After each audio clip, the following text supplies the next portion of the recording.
Rain was hammering the roof of Mitchell and Son Auto when the black Mercedes limped into the lot like a wounded animal. It was past midnight on the industrial edge of Seattle, the kind of hour when even the street lights seemed tired, buzzing weakly over puddles of oil and rainwater. Caleb Mitchell stood alone inside the garage, a grease rag in one hand and a foreclosure notice in the other, staring at the red stamp from First National Bank as if staring long enough might change the numbers. $12,000. 14 days. That was all the bank had given him before they seized the shop his father had built, the shop Caleb had promised to pass down to his son. Upstairs, above the two repair bays, 7-year-old Leo was asleep in the little apartment they called home, probably curled around his stuffed dinosaur, completely unaware that the floor beneath his dreams was about to be taken away. Caleb was 38, tired in the way only single fathers and failing business owners know how to be tired. Not sleepy, not lazy. Soul tired. The kind of tired that lives behind the eyes and still gets up at 6 to pack a peanut butter sandwich. He folded the bank notice, placed it beneath a chipped coffee mug, and was about to shut off the lights when the sound came. Metal grinding against wet asphalt. A violent, desperate screech tearing through the rain. Caleb froze. The sound grew louder, ugly and mechanical. Then headlights swung across the grimy front windows. A matte black Mercedes G-Wagon lurched into the parking lot, riding on a destroyed front tire, shredded rubber whipping against the rim. The SUV stopped beneath the flickering neon sign with a final scraping groan. Caleb grabbed his heavy flashlight and stepped into the storm. Before he reached the vehicle, the driver's door flew open and a teenage girl stumbled out into the rain. She was no older than 17, soaked through, trembling so hard her knees nearly gave way. She wore a torn silver evening gown that did not belong within 5 miles of that neighborhood. Her makeup ran down her face in black streaks. One heel was broken. Her hands were shaking. "Please," she gasped, holding both palms out as if he might be another danger. "Please, you have to help me. I need a tire. I can pay. I can get you money tomorrow, I swear. Just please fix it fast." Caleb lowered the flashlight immediately so it would not blind her. He had seen fear before. Real fear. Not inconvenience, not spoiled panic. The kind of fear that makes a person keep looking over their shoulder because something worse than rain is coming. "Hey," he said gently. "Take a breath. Come inside. You're freezing." "No," she snapped, then seemed ashamed of her own voice. "No, I can't leave the car. I can't stop for long. If they see me stopped," she turned toward the dark street behind her, her breath coming fast. "Please, do you have a tire?" Caleb glanced at the ruined wheel. "Pop the trunk. I'll see what fits. The spare is gone. Then I'll find one." He did not ask who she was. He did not ask why a terrified girl in a designer gown was driving alone through the industrial district after midnight. Some questions save lives, some waste time. He ran back inside, grabbed a hydraulic jack, a lug wrench, and scanned the used tire rack until he found an all-terrain tire close enough to fit the Mercedes rim. Within minutes, he was kneeling in freezing water, pumping the jack beneath the luxury SUV while rain soaked through his shirt. The girl stood near the open driver's door, hugging herself, still watching the road. Caleb removed the shredded tire and stopped. His mechanic's eye caught something lodged deep inside the torn sidewall. He pulled it free with pliers, a twisted piece of sharpened steel, ugly and deliberate, shaped like something meant to destroy rubber at speed. This was not a pothole. This was a trap. "You want me to call the police?" he asked, keeping his voice calm. The girl's entire body recoiled. "No, no cops. If you call them, he'll know where I am." Caleb looked at her more carefully. Beneath the ruined makeup and expensive dress, she was just a kid, terrified, alone, trying very hard not to fall apart. Okay, he said. No cops, but someone put this in the road. Your tire didn't just blow. Somebody stopped you on purpose. Tears filled her eyes again, mixing with the rain. I know. Caleb tightened the replacement tire, lowered the jack, then stood and wiped water from his face. He stripped off his insulated flannel jacket and held it out to her. Take this. Your heater won't warm you fast enough in that dress. She stared at the jacket as if he had offered her something impossible. Why? Because you're cold. For 1 second, the panic in her face cracked, and Caleb saw the child underneath. I'm Harper, she whispered, slipping into the oversized jacket. My mom will pay you back, I promise. Caleb stepped away from the door. Don't worry about the money, Harper. Lock the doors. Stay on main roads.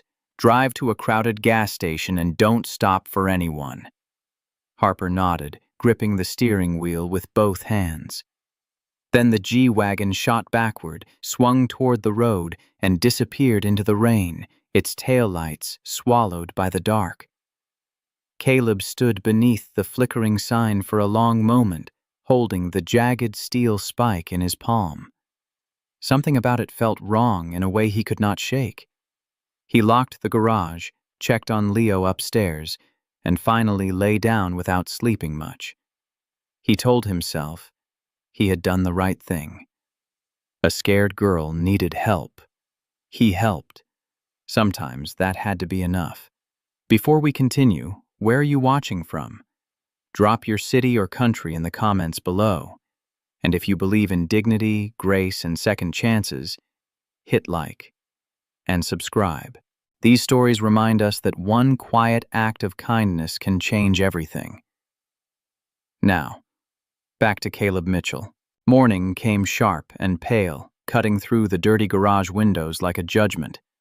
Caleb was up before 6, making cheap coffee and packing Leo's lunch at the little counter upstairs. Leo came out in dinosaur pajamas, hair sticking up, dragging one shoe behind him. Dad, do we still own the shop? The question hit Caleb harder than the bank notice had. He looked at his son, at the sleepy eyes, the missing front tooth, the innocence trying to understand adult fear. For now, Caleb said, forcing a smile. Leo frowned. That means maybe not later? Caleb crouched and tied the boy's shoe. That means your dad is still fighting. Leo studied him, then nodded as if that settled the matter. You're good at fixing things. Caleb kissed his forehead. I hope so, buddy. He dropped Leo at school, watched him disappear through the front doors with his backpack bouncing, then returned to the shop with a knot in his chest. The foreclosure notice sat on the desk, weighted down by the same metal spike he had pulled from Harper's tire. He had just opened the books, hoping to find some miracle hiding between unpaid invoices, when engines rumbled into the lot. Not 1, 3. Caleb looked through the blinds. 2 black Cadillac Escalades and a polished silver Maybach rolled in like a convoy. They blocked the entrance, the exit, and every bit of morning light. 4 men in dark suits stepped out first, scanning the area with the precise, silent rhythm of people paid to expect trouble. Then the Maybach door opened. A woman stepped out, tall, elegant, fierce, slate gray blazer, leather briefcase, blue eyes sharp enough to cut glass. Caleb recognized her instantly from business magazines stacked in the waiting room. Evelyn Harrington, CEO of Vanguard Pinnacle, billionaire private equity titan, a woman known for buying failing companies and stripping them to the bone before breakfast. She walked straight toward the shop door, not caring about the mud on the lot or the grease on the windows. Caleb stepped outside and crossed his arms. Shop's closed for the next hour. Evelyn stopped inches from him. Up close, Caleb could see what the cameras never showed. Dark circles under her expensive makeup. Fear held together by rage. "Where is she?" she demanded. Caleb's jaw tightened. "Excuse me?" One of the security men stepped forward, massive, with a scar cutting through his eyebrow. "Don't play games, Mitchell. We tracked the vehicle's GPS to this shop at 12:14 a.m. The signal died after she left. Where is Harper?" Caleb felt the name drop through him like a stone. Harper. The crying girl. The ruined gown. The burner phone. The black Mercedes. Evelyn Harrington's daughter. "She was here," Caleb said slowly. "Her tire was shredded. I changed it. She left." Evelyn's face hardened with disbelief. "You expect me to believe that?" "It's the truth. My daughter has been missing for 14 hours. Her phone is dead. The vehicle tracker was disabled after leaving this location. You were the last person to see her." Her voice cracked, then sharpened again. "Did someone pay you? Are you holding her? If you touched one hair on her head, I will buy this miserable building just to tear it down over your grave." Something cold rose in Caleb. He was tired. He was broke. He was scared for his shop. But he was not the kind of man who bent just because money arrived with bodyguards. "Lady," he said quietly, "I don't care how many zeros are in your bank account. You don't come to my shop and threaten me. Your daughter pulled in terrified out of her mind. Somebody spiked her tire. I put on a replacement, gave her my coat, and told her to get somewhere safe. I didn't ask for money. I didn't take her, and I sure as hell didn't hurt her." The scarred guard's hand shifted near his jacket. "We should search the bays." Caleb looked at him. "Nobody is tearing my shop apart." Evelyn stepped closer. "Then prove it." Caleb held her stare, then turned toward the office. "I've got cameras on the lot. They overwrite every 48 hours. You want the truth? Come watch it." The cramped office smelled of coffee, motor oil, and old paper. Caleb sat at the outdated computer while Evelyn stood rigid behind him, her security chief at her shoulder. The footage flickered up in grainy black and white, 12:14 a.m. The G-Wagon limped into the lot.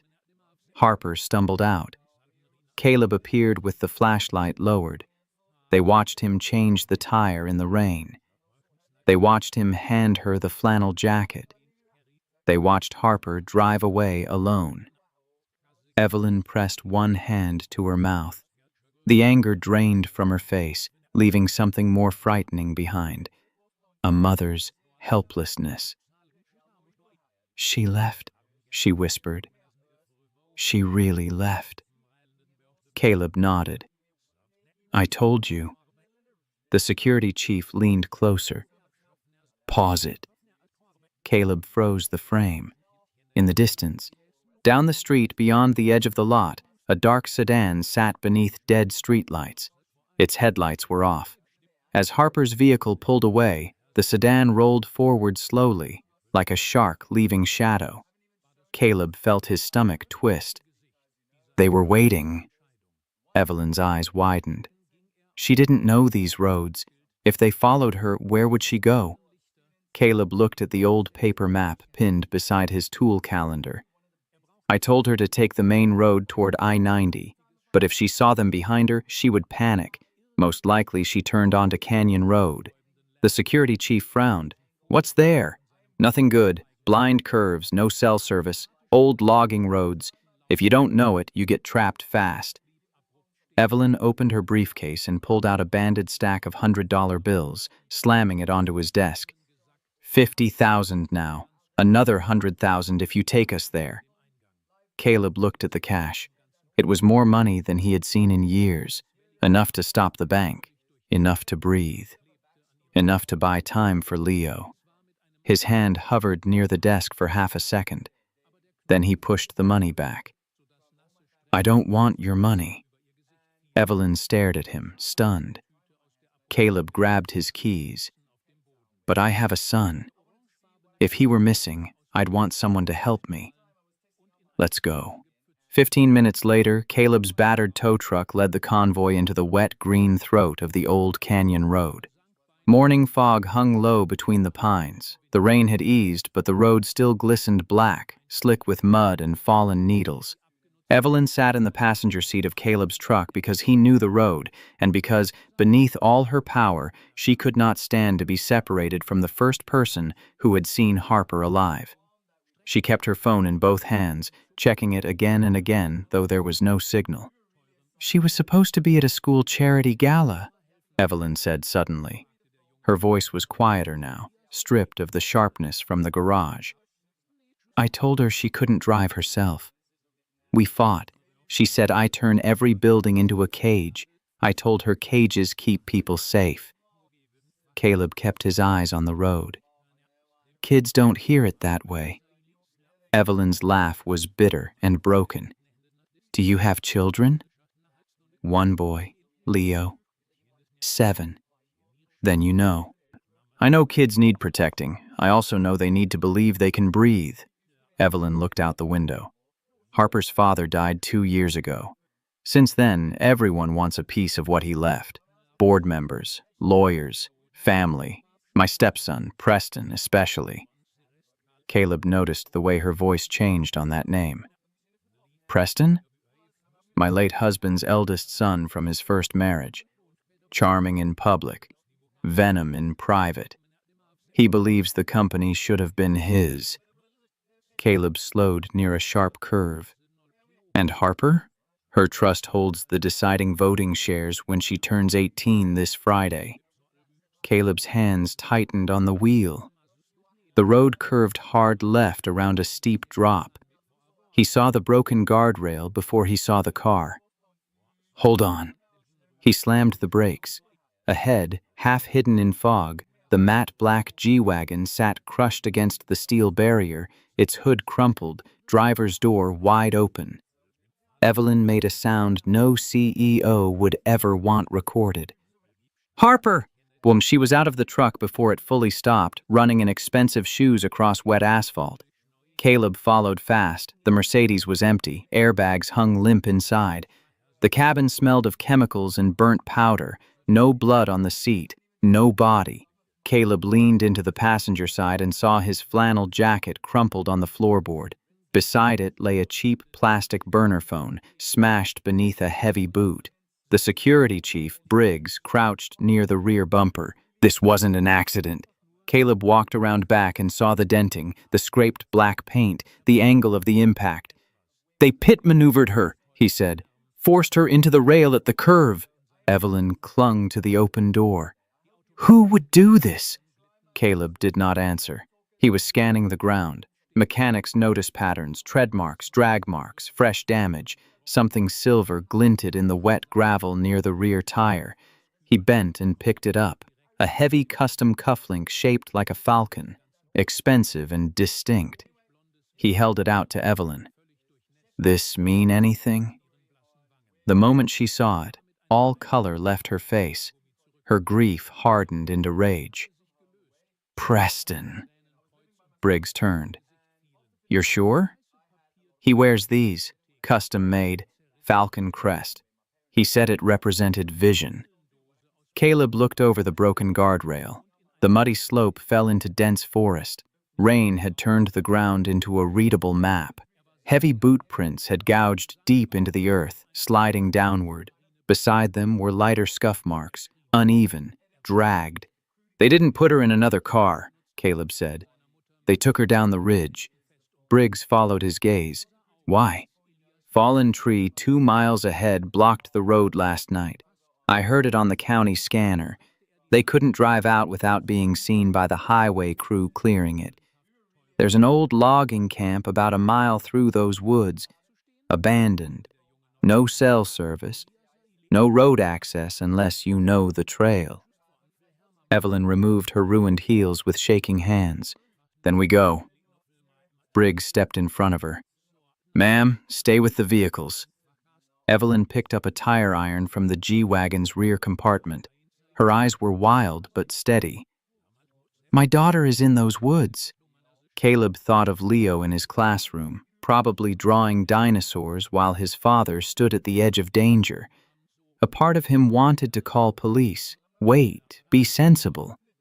But the forest ahead swallowed time, and time was one thing a stolen child never had enough of. He looked at Briggs. "Follow me." Then he climbed over the guardrail and slid down into the mud. The forest closed around them quickly. Wet pine branches slapped Caleb's face. Mud pulled at his boots. Fog drifted between trunks, turning distance into ghosts.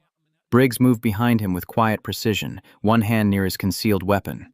Evelyn followed barefoot, bleeding from one heel, gripping the tire iron like a promise. Caleb tracked the prints through ferns, over slick roots, around a washed-out ditch. He knew these woods from childhood. His father used to bring him up here when the logging roads still carried trucks and the camp still had men shouting over diesel engines. Back then, Mitchell and Son Auto repaired half the rigs in the county. Back then, Caleb believed the shop would always smell like work and sawdust and his father's aftershave. Now it smelled like debt. He pushed that thought away. Not now. After 30 hard minutes, a different smell cut through the wet pine. Diesel. Caleb raised a fist and dropped behind a rotting cedar stump. Through the brush, a rusted tin roof appeared in the fog. The old logging camp. One cabin, one broken shed, 3 fuel drums, a generator. A man in a tactical jacket stood outside the door smoking a cigarette, rifle slung over his shoulder. Evelyn's breath caught. Briggs leaned close. "One visible. Likely more inside. We need distraction." Caleb studied the generator near the fuel drums. Old model. Manual choke. Bad wiring even when new. "I can make that thing sound like it's exploding." Briggs looked at him. "Do it. When he moves, I take him. You stay back." Caleb almost smiled. Stay back. As if men like him ever got that luxury. He crawled through wet ferns, belly against cold mud, keeping low until he reached the generator. The metal casing was rusted but familiar. He opened the panel, found the safety relay, stripped 2 wires with his pocket knife, and flooded the intake. His hands moved with the calm of a man who had fixed broken machines his whole life. Some machines needed patience. Some needed shock. He touched the wires together. The generator backfired with a deafening bang, belching black smoke into the fog. The sentry spun, raising his rifle, and rushed toward the sound. Briggs came out of the trees like a shadow. One strike to the neck, one hand over the mouth. The guard dropped without a shout. Caleb was already moving, because from inside the cabin came a scream. "Harper!" Briggs kicked the cabin door hard enough to tear it off one hinge. Caleb and Evelyn rushed behind him. Inside, the air smelled of damp wood, fear, and cheap cigarettes. Harper was tied to a chair near a rusted table, Caleb's flannel still around her shoulders, her face streaked with tears. A second armed man reached for his pistol. Briggs fired once. The gunman fell backward, screaming and clutching his arm. At the center of the room stood Preston Harrington in a tailored coat far too clean for that place. He looked older than Caleb expected, polished and handsome in the ruined way of men who had never been told no by anyone poor enough to mean it. On the table were legal papers, a laptop, and a notary stamp. Proxy transfer documents. Evelyn saw them and understood everything. "Preston," she whispered. "Let her go." Preston grabbed Harper by the hair and pulled a knife to her throat. "Everyone back!" Harper sobbed. "Mom!" Evelyn stepped forward, tire iron shaking in her hand. "You want the company? Take it. Take all of it. Just let her go."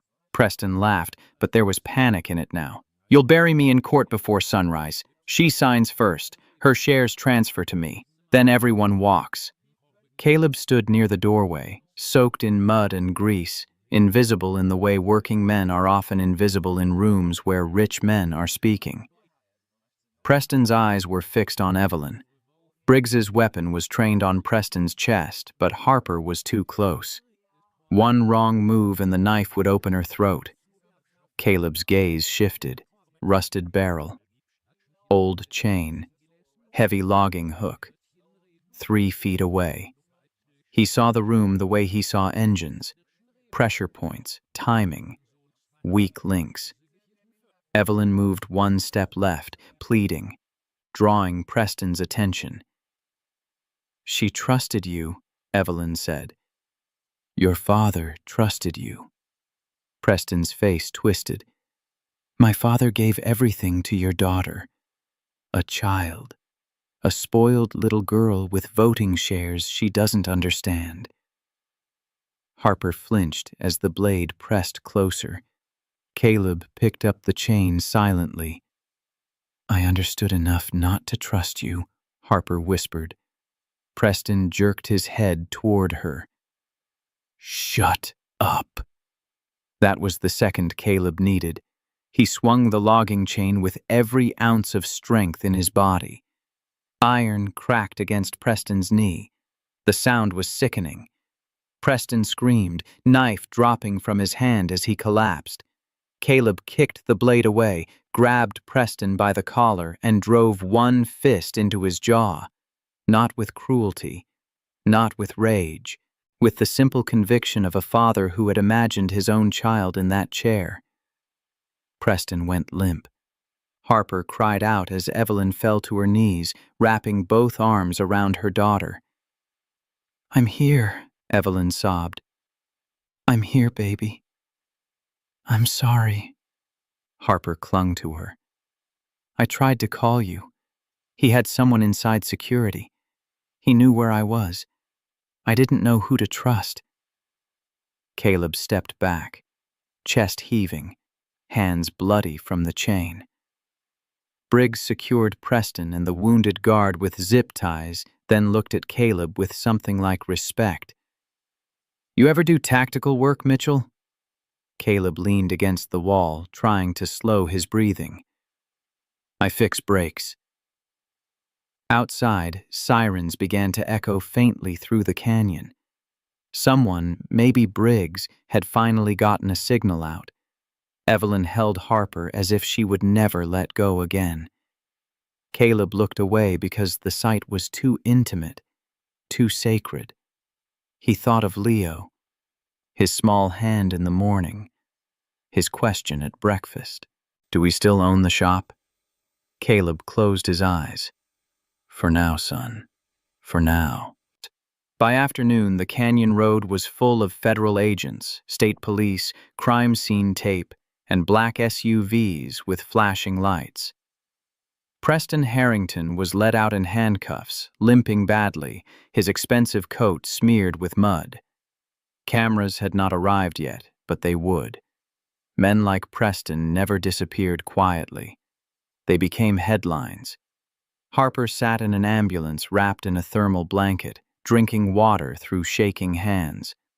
When Caleb approached, she looked up and began to cry again. "I'm sorry," she said. "I brought this to your shop." Caleb shook his head. "No, you brought a flat tire." She laughed through tears, then Mal held out his flannel jacket. "I ruined it." He took the jacket, heavy with mud and smoke, and smiled. "It was never that nice." Evelyn stood beside the ambulance, her arm around Harper, watching Caleb with a gratitude so large it seemed to embarrass them both. "You saved my daughter," she said. Caleb looked down at his hands. "I fixed a tire, then I followed tracks. You walked into a cabin with armed men. Your security guy did the armed men part. Briggs, standing nearby, actually smiled. He did more than that. Caleb did not want the praise.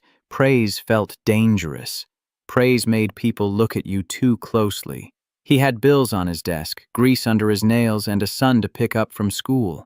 Hero was a word people used when they wanted a clean story. Caleb's life was not clean.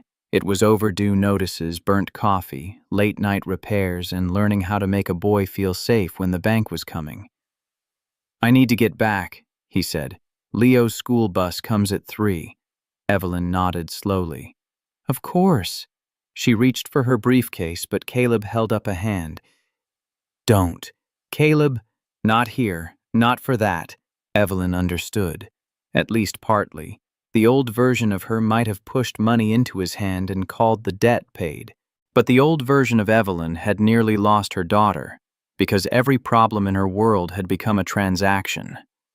Last night, a broke mechanic had helped Harper without asking who she was. This morning, he had refused $50,000 and gone into the woods because he was a father. Some things could not be bought without insulting them. Back at Mitchell & Son Auto, Caleb washed mud from his boots with the hose behind the garage. The shop looked smaller after the canyon, smaller and sadder. The neon sign flickered. The waiting room chair still had a tear down one side. The foreclosure notice still sat on his desk under the metal spike. Reality had not vanished just because danger had. He cleaned his bloody knuckles, changed shirts, and was tightening a belt on an old Tacoma when the front office door opened. Evelyn Harrington stepped inside alone. No convoy, no visible security, no steel in her posture now, only exhaustion and something softer. Caleb wiped his hands on a rag. "Harper okay?" "Shaken. Alive. Asking for pancakes." Caleb smiled. "That's a good sign." Evelyn looked around the office, at the old invoices pinned to the corkboard, at the photo of Caleb's father beside a tow truck from the 80s, at the child's drawing taped near the register, Mitchell and Son, with 2 stick figures holding wrenches under a yellow sun. Her eyes stopped on the foreclosure notice. Caleb saw it and stiffened. "That's private." "I know." "Then don't look at it like you can fix it." Evelyn turned back to him. "I'm not here to hand you charity." Caleb almost laughed. "That's what rich people call it when they want poor people to feel better about taking money." Evelyn accepted the hit without flinching. "You're right, so I brought something else." She placed a sleek folder on his desk. Caleb did not touch it. "What is that?" "A contract." "For what?" "Vanguard Pinnacle owns and operates a Pacific Northwest corporate fleet. Executive vehicles, security SUVs, transport vans, service trucks. We currently outsource maintenance to 3 separate firms that overcharge, underdeliver, and treat us like an account number. I want Mitchell & Son Auto to take over the full contract." Caleb stared at her. "My shop has 2 bays and a coffee machine that sounds like a dying raccoon." "Then expand." "I don't have the money to expand." "The contract includes a 1-year advance retainer." He opened the folder despite himself. The number inside made him stop breathing for a second. "This is too much." "No," Evelyn said. "It is market rate for reliable work, emergency availability, and direct fleet priority. My lawyers drafted it. My operations team confirmed the numbers. This is business." Caleb looked at her. "And the bank?" Evelyn held his gaze.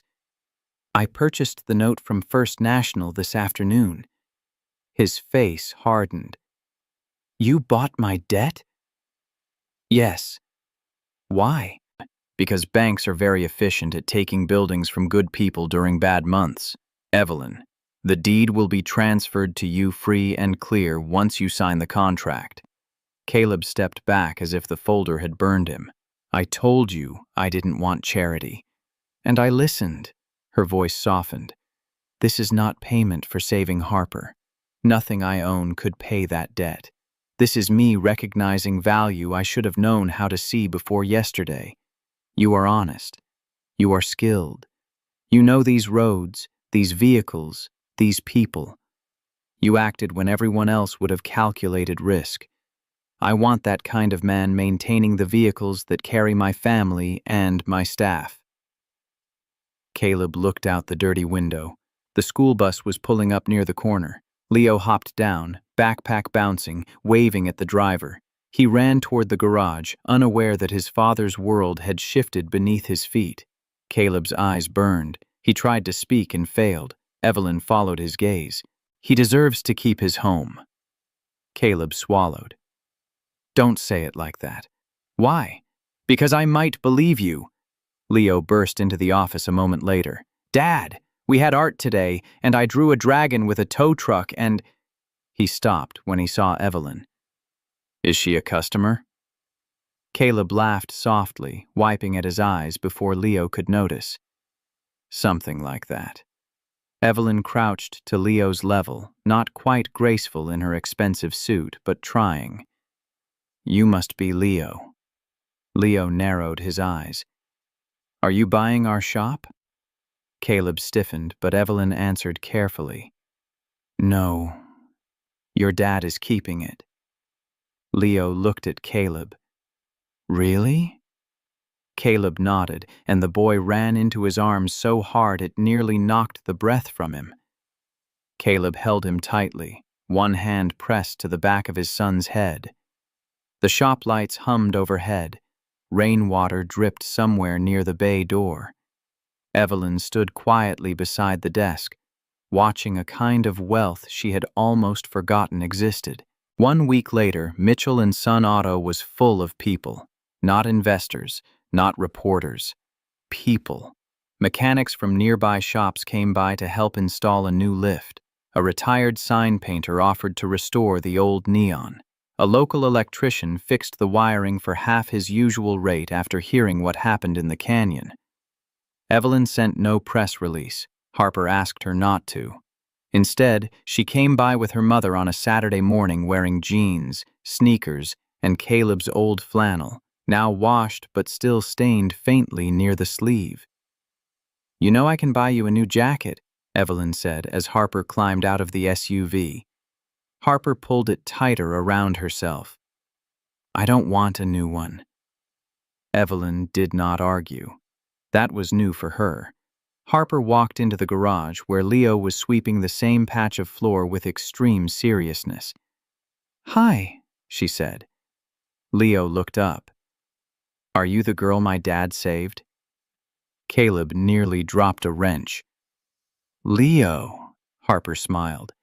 "He fixed my tire." Leo nodded wisely. "He fixes everything." Harper looked toward Caleb, and for a moment her eyes filled with the memory of rain, fear, and a stranger's kindness. "Yeah," she said. "I think he does."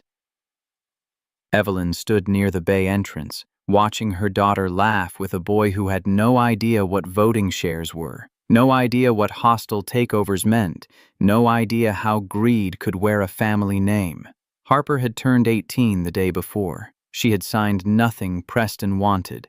Instead, she used her deciding shares to remove him permanently from every trust and corporate structure he had tried to steal. It made headlines by Monday, but the real victory, Evelyn knew, was not in the boardroom. It was here. Her daughter could stand in a garage beneath fluorescent lights and smile.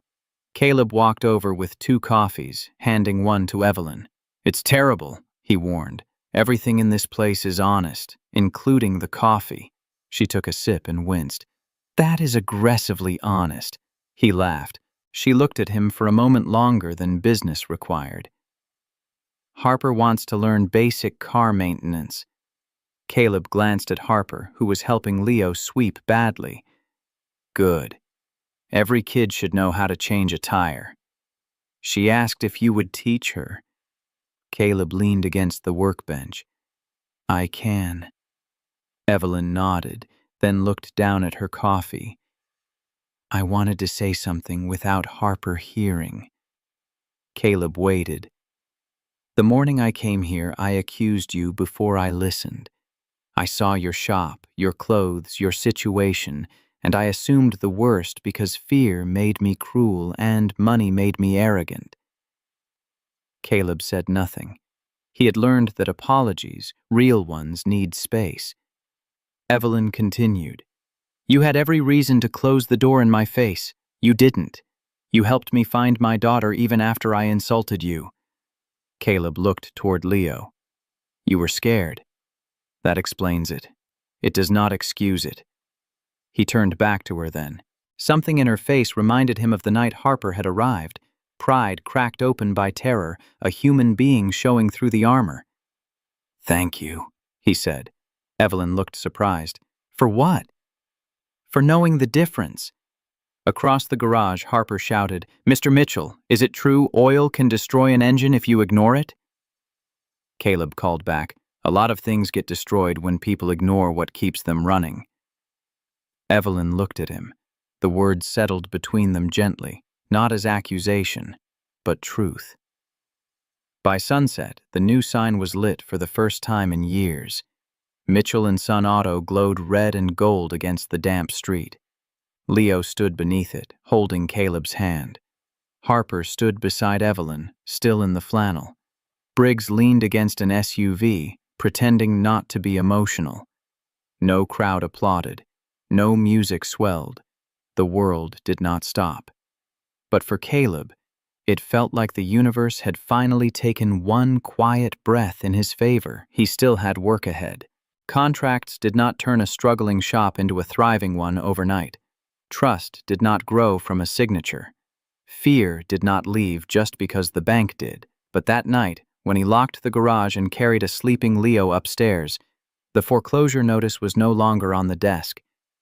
In its place was Leo's drawing of a dragon driving a tow truck, taped beside the first page of the Vanguard contract.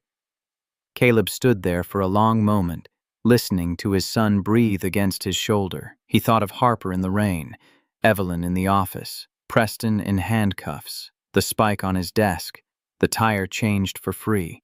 A simple act, done without witnesses worth impressing, without payment promised, without knowing the name attached to the vehicle.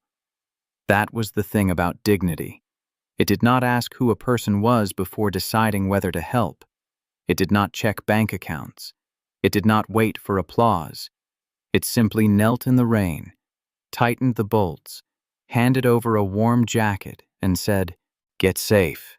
And sometimes, when the world is quiet enough to notice, that kind of grace rolls back into a man's life the next morning in black SUVs, not to destroy him, but to remind him that kindness is never wasted. It only waits for the right road home. Life often tests us in the quietest moments, when no one is watching and the world seems ready to collapse around us. Caleb Mitchell, a single father with a failing auto shop, faced one such moment in the middle of a stormy night. A terrified teenage girl, Harper, appeared at his garage with a shredded tire, pleading for help. Despite exhaustion, debt, and danger, Caleb didn't hesitate. He didn't ask who she was, what her background might be, or how much she could pay him. He simply acted with humanity, courage, and empathy. That night, his simple act of kindness, changing a tire in the pouring rain, saved a life, and eventually changed his own. The lesson here is clear. Real value in life is found not in wealth or recognition, but in integrity, compassion, and the willingness to act when it matters most. Sometimes the right choice comes at personal risk, but these are the moments that define us. We all have opportunities to be a quiet force of good in someone's life, even when the world seems unfair. If this story touched you, imagine what your own small acts of courage could create. Share your thoughts in the comments below. Have you ever helped someone without expecting anything in return? And don't forget to like and subscribe for more stories that inspire, challenge, and remind us what really matters.